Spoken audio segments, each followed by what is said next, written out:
Assalamualaikum warahmatullahi wabarakatuh. Alhamdulillahirabbil alamin wassalatu wassalamu ala asrofil anbiya'i wal mursalin wa ala alihi washabbihi ajmain. Amma ba'du. Beberapa minggu yang lalu, saya itu ditanya oleh salah seorang teman saya gini, "Kak, kenapa ya saya itu berat banget untuk ibadah? Mau sholat males, tapi lari-lari futsalan, jingkrak-jingkrak tiktokan, enggak. Mau sedekah, sayang sama duit, tapi beli PS5 enteng. Mau pergi haji, entar-entar aja deh kalau udah tua.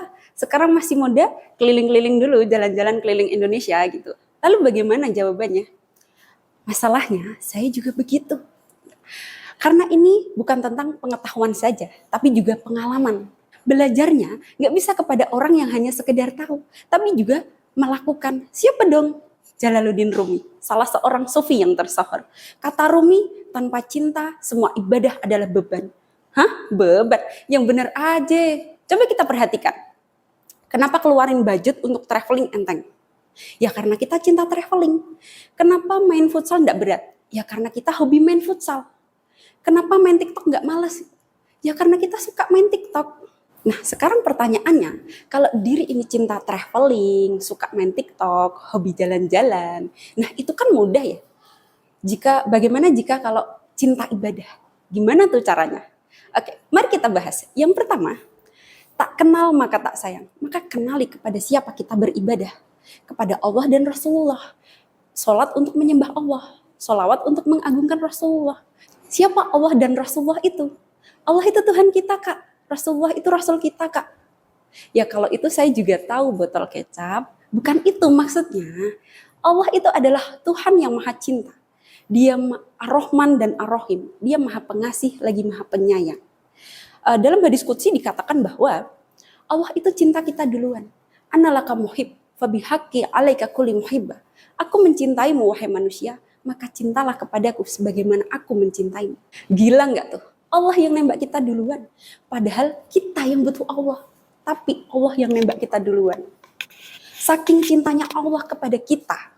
Bahkan dalam Quran surat Az-Zumar ayat 53-54, Allah katakan semua dosa kita, bahkan yang melampaui batas sekalipun, akan Allah ampuni jika kita memohon ampun kepada Allah, jika kita bertaubat kepada Allah.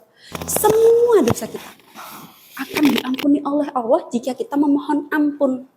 Bahkan nih ketika sudah masuk neraka sekalipun, jika dosanya sudah dicuci oleh Allah, akan dimasukkan ke dalam surganya. Bukan cuma kita yang kaum muslimin, mereka yang tidak menyembah Allah sekalipun akan diberi rizki oleh Allah di dunia ini. Kan gak ada tuh ceritanya orang mati kelaparan karena ateis, rizkinya diboikot oleh Allah. Gak ada. Yang ada orang mati kelaparan karena rizkinya diboikot oleh manusia lain. Nah, selanjutnya Rasulullah, beliau bergelar Nabiur Rahman. Orang kafir di Taif memperoloknya, ia balas dengan senyuman.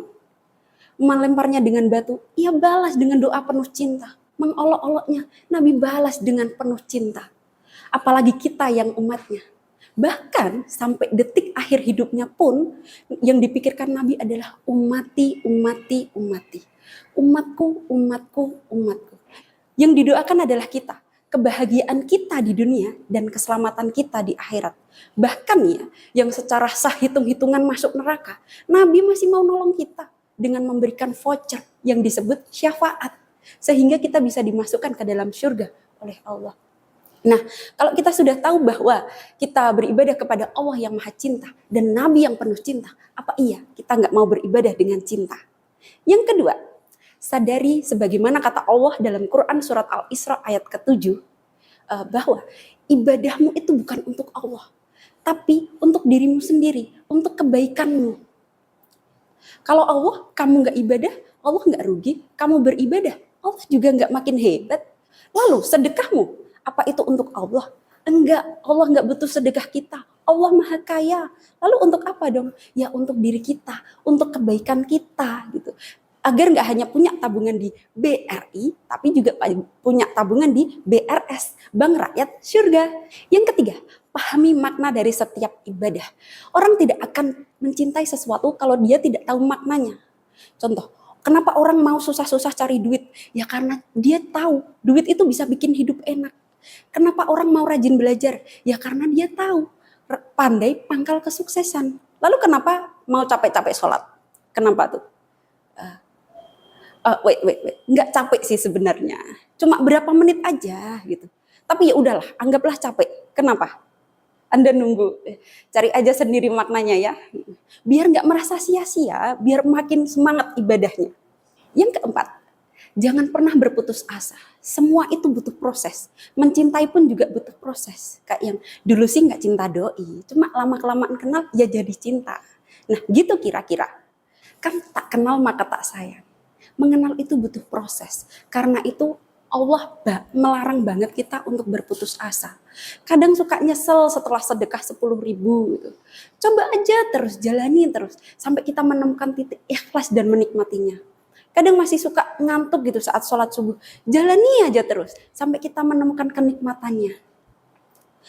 Allah pasti bantu kok, boleh saja. Yang kelima, ini yang terakhir ya. Kenapa kita suka curhat yang dalam banget kepada kekasih kita, sahabat kita, orang tua kita? Ya karena kita mencintai mereka. Kita enjoy untuk mengungkapkan isi hati kepada mereka. Begitu juga dengan ibadah. Al-Quran tidak akan mengungkapkan pengetahuan terdalamnya jika kita tidak mencintainya. Begitu juga dengan sholat. Sholat tidak akan menunjukkan kenikmatan dan rahasia di dalamnya kalau kita tidak mencintainya. Sholat itu bagian dari kebutuhan, sama halnya dengan makan dan minum. Kalau kita nggak makan, nggak minum, ya kita kelaparan, kita kehausan. Begitu juga dengan kalau kita nggak sholat, hidup akan terasa hampa, hidup tidak akan bermakna.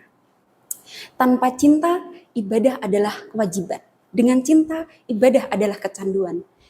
Seorang sufi yang telah sholat subuh, ia akan menanti datangnya waktu sholat isya seperti seorang kekasih yang menunggu datangnya kekasihnya yang telah berjanji akan datang.